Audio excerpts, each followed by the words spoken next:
Welcome दोस्तों। आज के वीडियो के अंदर बताने वाला हूं कि क्या वुमेन सेल से आपका डाइवोर्स हो सकता है। क्या वुमेन सेल से डाइवोर्स लेने के बाद में आप दूसरी शादी कर सकते हैं, क्या प्रोसीजर होता है, इसको लेके बहुत ही इंपॉर्टेंट जानकारी आज के वीडियो के अंदर बताने वाला हूं।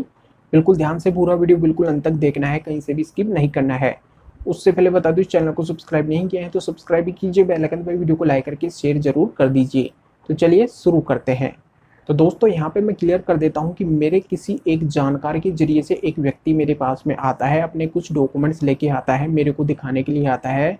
वो बोलता है कि सर मेरा डाइवोर्स हो चुका है और मैं दूसरी शादी करना चाहता हूँ, तो यहाँ पे मेरी दूसरी शादी में कोई प्रॉब्लम नहीं है, आप मेरे ये डॉक्यूमेंट्स देखिए। तो मेरे को दिखाता है कि ये मेरे डाइवोर्स के डॉक्यूमेंट्स हैं। तो मैं उन डाइवोर्स के डॉक्यूमेंट्स को देखता हूँ तो पता चलता है कि उसके पास में डाइवोर्स के डॉक्यूमेंट्स के रूप में होती है वुमेन सेल की डाइवोर्स सेटलमेंट डिड। वो मेरे को दिखाता है कि देखो सर ये मेरा डाइवोर्स हो चुका है, ये डॉक्यूमेंट्स मेरे पास में है। तो वो होती है वुमेन सेल की सेटलमेंट डाइवोर्स डिड। तो उसको वो दिखाता है। तो दोस्तों पहले तो यहाँ पे मैं क्लियर कर देता हूँ कि वुमेन सेल की प्रक्रिया इस तरीके से चलती है कि वुमेन सेल के पास में जो कंप्लेंट जाती है उसके परिणाम स्वरूप दो रिजल्ट निकल के आते हैं।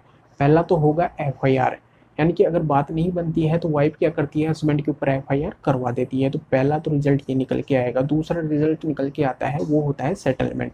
अब सेटलमेंट भी दो तरीके का होता है।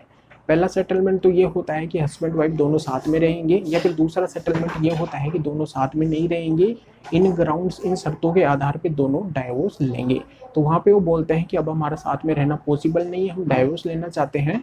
तो वुमेन सेल के द्वारा क्या किया जाता है कि डाइवोर्स की सेटलमेंट डिड तैयार करवाई जाती है। उसमें उन हस्बैंड वाइफ दोनों की शर्तें मेंशन की जाती है कि इन शर्तों के आधार पे दोनों डाइवोर्स लेंगे। तो यहाँ पे जो जानकार के जरिए से जो व्यक्ति मेरे पास में आता है वो वुमेन सेल की डाइवोर्स की सेटलमेंट डिड लेके आता है। तो वो ये समझ बैठता है कि उसका डाइवोर्स हो चुका है। पर यहाँ पे मैं क्लियर कर देता हूँ कि वुमेन सेल से कोई डाइवोर्स नहीं करवाया जाता है, वहाँ पे केवल सेटलमेंट करवाया जाता है। तो सेटलमेंट में मैं आपको समझा चुका हूँ। तो वो केवल डाइवोर्स का सेटलमेंट था कि इन दोनों का जो डाइवोर्स है वो इस जरिए से इन शर्तों के आधार पे होगा। तो वो शर्तें ही, वो डिड ही वो मेरे पास में व्यक्ति लेके आता है। तो यहाँ पे मैं क्लियर कर दिया हूँ पूरी तरह से कि वुमेन सेल से कोई डाइवोर्स नहीं होता है। डाइवोर्स अगर लेना है तो आपको कोर्ट से ही लेना पड़ेगा। तो ये गलतफहमी भी यहाँ पे दूर हो गई होगी।